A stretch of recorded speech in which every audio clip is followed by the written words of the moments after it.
Olá, povo de Deus, povo lindo, povo abençoado. Que bom poder estar mais uma vez aqui para juntos podermos meditar na palavra do Senhor. Eu quero ler um texto que se encontra no Evangelho de Jesus Cristo, segundo escreveu São Mateus, capítulo de número 7, versículo de número 21. A palavra de Deus vai nos dizer assim: nem todo o que me diz Senhor, Senhor, entrará no reino dos céus, mas aquele que faz a vontade de meu Pai que está nos céus. Queridos, eu quero começar aqui dizendo que muitos de nós acreditamos, que somos salvos pela cruz. Sabemos que Jesus ele veio para nos salvar. Jesus é a salvação da sua casa, da sua família. E nós entendemos, irmãos, que o valor da salvação é o amor até o fim. O amor que ele se doou na cruz por nós. Jesus morreu na cruz do Calvário por mim e por você. A palavra de Deus ela vai dizer no livro de 1 Timóteo, capítulo 2, versículo 3 e 4, porque isto é bom e agradável diante de Deus, nosso Salvador. Quer que todos os homens se salvem e venham ao conhecimento da verdade. Querido, e é isso que nós temos que entender hoje. O que eu quero dizer é isso. É a verdade. É importante, é fundamental o conhecimento da doutrina da igreja. O profeta Oséias, ele diz: o meu povo foi destruído porque faltou conhecimento. E quando nós pegamos esse texto, irmão, da palavra de Deus, nós vamos ver que o Senhor Jesus, ele nos faz um alerta sobre a salvação. Ele está dizendo assim: nem todo aquele que diz Senhor, Senhor, entrará no reino dos céus. Querido, nós temos que entender que a vida que nós levamos aqui na terra definirá o futuro, se vamos ressuscitar para o céu ou para o inferno. O Evangelho de Mateus, capítulo 24, versículo 13, a palavra de Deus diz assim: mas aquele que perseverar até o fim, esse será salvo. Então, querido, você tem que transformar sua casa, sua comunidade em um pedacinho do céu. Porque aí na sua casa é o lugar que você é convidado a perseverar. Você precisa ser perseverante na salvação, meu irmão, na tua casa, não somente na igreja, mas na tua casa, no lugar onde você mora, onde você trabalha. E o que nós estamos vendo é que muitos não estão se atentando à palavra de Deus, estão obedecendo à palavra de Deus. Quando você pega aqui a palavra de Deus no Evangelho de Mateus, no capítulo 7, versículo 21 e 22, a Bíblia diz: muitos me dirão naquele dia, Senhor, Senhor, não profetizamos nós em teu nome? E em teu nome não expulsamos demônios? E em teu nome não fizemos muitas maravilhas? E aí? Então, basta só pregar? Basta só expulsar demônios? E eu estou salvo? É isso que você entende, querido? Qual o critério para a salvação, meu irmão? Eu entendo que o critério para ter a salvação é fazer a vontade de Deus, é ter uma vida de santidade, é ter o seu caráter submetido à ação de Deus. A salvação, meu irmão, ela precisa ser aplicada como uma vida nova, buscada na graça de Deus, na intimidade de vida de oração. Repara que o Senhor Jesus, ele diz, né? Naquele dia muitos dirão, Senhor, Senhor, não profetizamos em teu nome? E em teu nome não expulsamos demônio? E em teu nome não fizemos muitas maravilhas? Mas só que quando você pega o texto, ele continua dizendo, isso o próprio Senhor Jesus, ele responde, então lhes direi abertamente, nunca vos conheci, apartai-vos de mim, vós que praticais a iniquidade. Olha que sério. Isso é o que Jesus vai dizer para muitos. É como o tema que eu coloquei. Muitos estão na igreja, mas se continuarem fazendo o que estão fazendo, vão para o inferno. Nós temos que olhar com critério para dentro de nós. Nós temos que lembrar que Deus sonda os nossos corações. Ele conhece, Ele nos conhece. A Deus não se engana.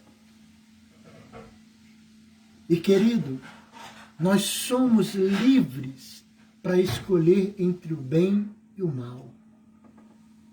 Quando você pega a palavra de Deus, no livro de Deuteronômio, capítulo 30, versículo 19, a palavra de Deus vai dizer o quê? Os céus e a terra tomam hoje por testemunha contra vós, de que tenho proposto a vida e a morte, a bênção e a maldição. Escolhe, pois, a vida, para que viva tu e a tua descendência. Querido, você que está me ouvindo, nós precisamos mudar de vida. Nós precisamos tomar decisões radicais. Eu entendo que essa palavra do Senhor Jesus é um alerta para nós. Nem todo aquele que diz Senhor, Senhor entrará no reino dos céus. É decisão, irmãos. Você precisa decidir pela sua salvação hoje. Jesus, ele já deu a vida dele, ele morreu na cruz do Calvário pela sua salvação. Porém, sabe o que nós temos visto? Hoje, muitas pessoas que se dizem, têm um título de cristão e continuam com a prática do pecado, e pior, dentro das igrejas. E o pior ainda é que essas pessoas estão sendo lideradas por pessoas que se constituem líderes, que deveriam de ensinar a verdade, e estão vivendo também na prática do pecado. Quando nós pegamos a palavra de Deus, no Evangelho de Mateus, no capítulo 24, versículo 4 e 5, o próprio Senhor Jesus, ele vai dizer lá, acautelai-vos que ninguém vos engane, porque muitos virão em meu nome dizendo, eu sou Cristo, e enganarão a muitos. E o que nós temos visto é isso, irmãos. Quantas pessoas sendo enganadas, quantas pessoas estão dentro da igreja e estão sendo enganadas, porque estão vivendo uma vida de pecado. Aí, tem aqueles pseudos cristãos, aqueles pseudos santarrãos, né? Quando você pega aí a mídia, quando você pega e vai na internet, nós vemos aqui, esses dias atrás,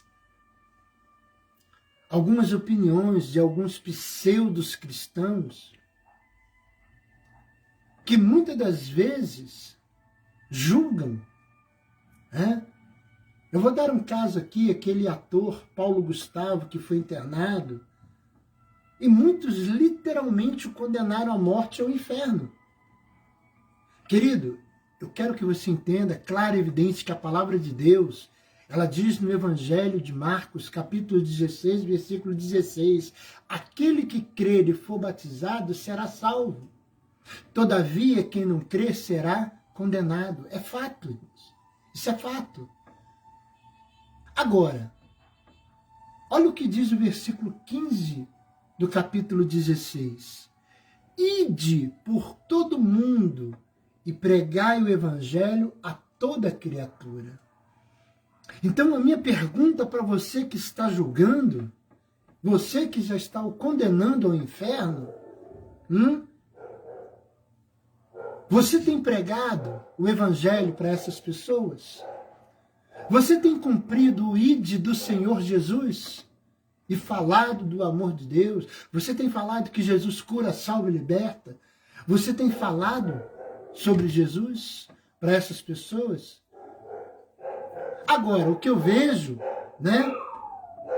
Esses que se dizem cristãos estão dentro das igrejas e vivem uma vida de prostituição, de pecado oculto, e sabem que estão errados, sabem que estão em pecado, mas estão dentro da igreja, né? Conhecem a palavra de Deus, estão dentro da igreja, né? Dentro da igreja é uma coisa e em casa é completamente diferente. A palavra de Deus diz no livro de 1 João, capítulo 2, versículo 4, né? A Bíblia diz assim: aquele que afirma eu conheço e não obedece os seus mandamentos é mentiroso e a verdade não está nele. A palavra de Deus diz no livro de 2 Pedro, capítulo 2, versículo 21, porque melhor lhes fora não terem conhecido o caminho da justiça do que conhecendo, desviaram-se do santo mandamento que lhes fora dado. E sabe o que nós temos visto hoje, irmão? Muitos escândalos. Né? Muitos escândalos. A realidade é, irmãos, que hoje, seja sincero, você que é cristão, você que vive a palavra de Deus, você que é servo de Deus, quantas das vezes você de repente foi pregar para alguém e alguém ali disse para você: eu ser crente? Fulano é crente e faz isso? Ah, meu pai é crente e faz isso? Hã? Quantos escândalos nós estamos vendo? Como, por exemplo, escândalos de aqueles que têm o título de pastores. Pastores aí que tiveram vários relacionamentos, escândalos de até mesmo de estupro, né? Vemos aí na mídia pastores que tiveram filhos fora do casamento, que não assumiram, né? Há pouco aí nós vemos aí na internet um cidadão que se diz pastor. Ele arquitetou o assassinato da própria esposa junto com amantes, né? Fora os ensinamentos que eles estão dando em cima dos altares das igrejas. É por isso que muitos continuam vivendo no pecado. Estão dentro da igreja. E o que é pecado? Talvez você me pergunte: pastor, então o que é pecado? Pecado, irmãos, eu entendo que são todas as ações que desagradam a Deus, que confrontam a sua palavra.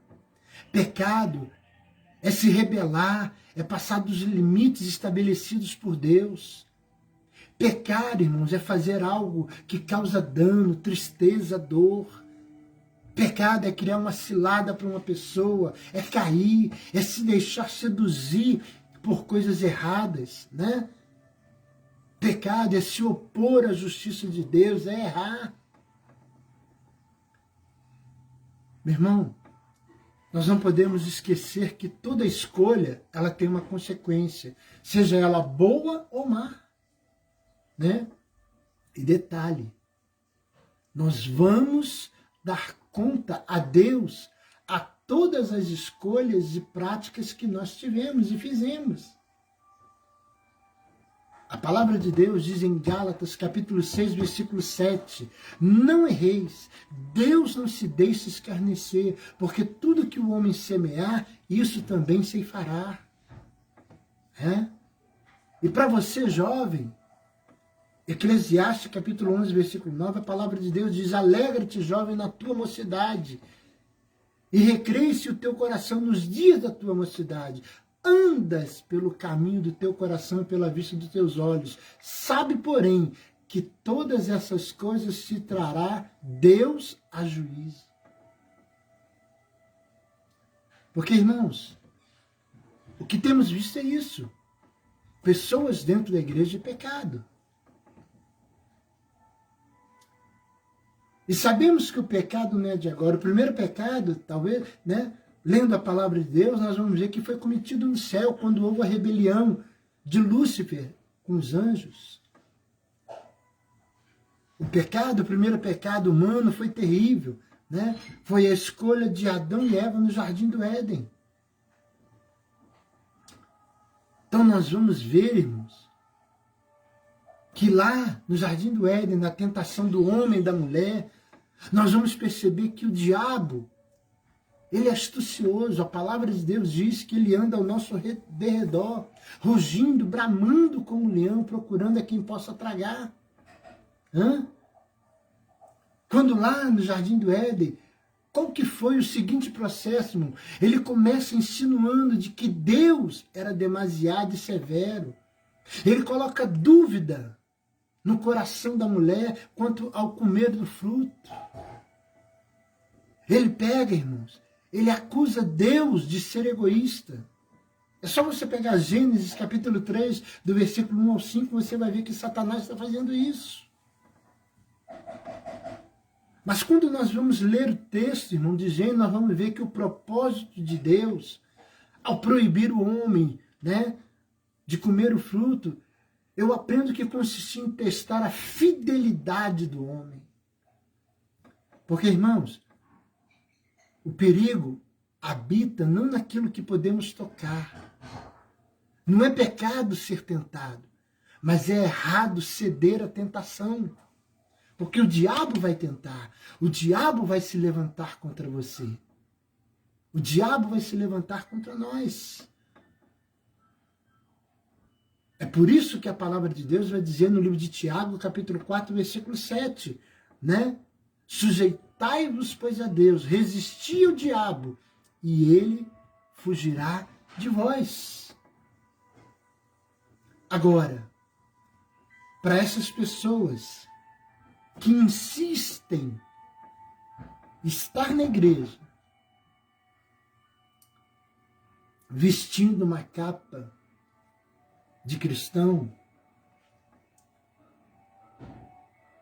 aquele ditado que diz: toda ação tem uma reação.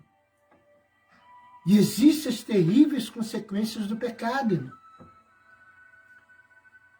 Repara que quando Adão e Eva, quando eles cedem e ouvem a voz de Satanás, eu aprendo aqui que o homem, quando ele ouve, ele escolhe ali agradar a si mesmo. Ele desobedece a Deus. E nós vamos ver que esse pecado, ele trouxe consequências terríveis. Quando você pega a palavra de Deus em Gênesis capítulo 3, versículo 7, a Bíblia vai dizer que quando eles comem daquele fruto, seus olhos foram abertos. E ali naquele momento, irmãos, eu aprendo que a comunhão, a amizade com Deus foi interrompida. Eles fugiram da presença de Deus. Eu quero dizer para você, querido, que Deus hoje, Ele nos chama ao arrependimento. A palavra de Deus, ela diz em Provérbios capítulo 28, versículo 13, o que encobre as suas transgressões nunca prosperará, mas o que as confessa e deixa alcança misericórdia. 1 João capítulo 8, versículo 8 e 9.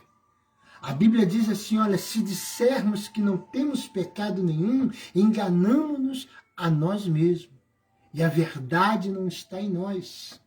Se confessarmos os nossos pecados, Ele é fiel e justo para nos perdoar os pecados e nos purificar de toda injustiça. Queridos, em Cristo, somos perdoados de todo pecado. Quando nós confessamos, deixamos nos tornamos novas criaturas. O apóstolo Paulo, ele diz, hoje não vivo eu, mas Cristo vive em mim. Eis que tudo se fez novo. O pecado, irmãos, quando é confessado verdadeiramente, quando há arrependimento verdadeiro, é perdoado. Mas detalhe, querido, após confessarmos os nossos pecados, nós temos que deixá-lo. Se lembra da mulher adúltera? O próprio Senhor Jesus vira para aquela mulher e diz, mulher, onde estão aqueles que te acusavam? Todos foram embora. Mas eu vejo que Jesus vira para aquela mulher e diz assim, olha, vá e não peques mais. Querido, nós devemos viver uma vida em busca de santidade. Sabemos que temos um advogado justo e fiel, que é Jesus Cristo. Meu irmão, deixa eu te falar uma coisa. Não deixe o pecado te afastar de Deus. Se arrependa. Confesse, viva cheio do Espírito Santo. Tome cuidado dos falsos profetas. Esses aí que só se importam em comer as gorduras das ovelhas. Esses que dizem que tudo pode. Eu quero terminar lendo um texto de Ezequiel, capítulo 34, do versículo 1 ao versículo 4. A palavra de Deus diz assim, veio a mim a palavra do Senhor,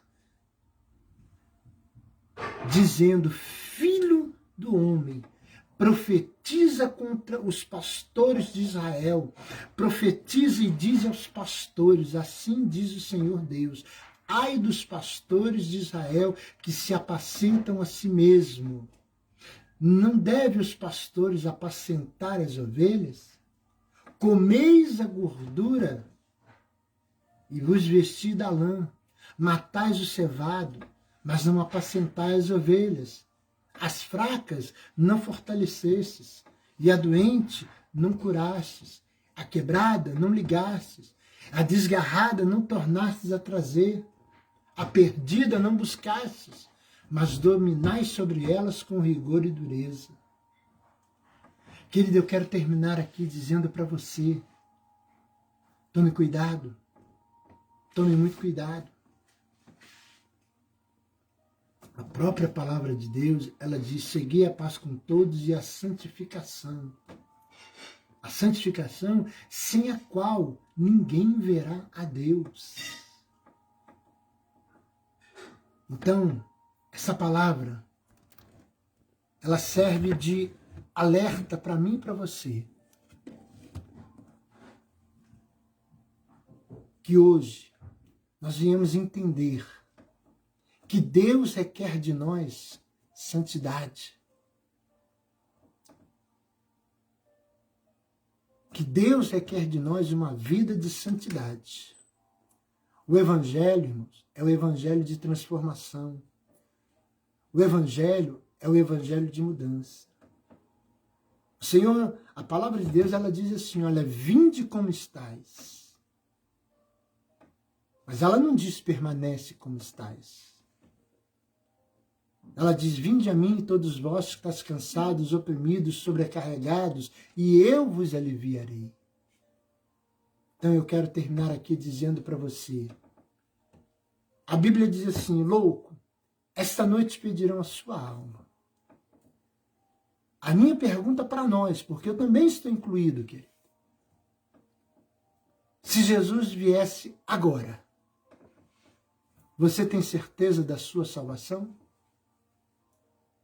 A minha pergunta não é para o ímpio, a minha pergunta é para você que está me ouvindo, você que carrega uma Bíblia debaixo do braço, você que está na igreja, você que toma Santa Ceia, você que tem um título de cristão, você que tem uma carteirinha de pastor, de evangelista, de diácono, presbítero, evangelista, missionário, missionária. Se Jesus voltar agora, Você está preparado? Como está a sua vida com Deus? Que Deus te abençoe, que Deus nos guarde, que Deus nos livre e que nós venhamos fazer aquilo que o apóstolo Paulo nos ensina. Examine-se, pois, o homem a si mesmo. Então, que hoje seja o dia de um autoexame da sua vida. Que você se examine. Como está você com Deus? Como está a sua vida com Deus? Que Deus te abençoe, que Deus te guarde, que Deus abençoe o seu lar, a sua casa, a sua família, em nome do Senhor Jesus.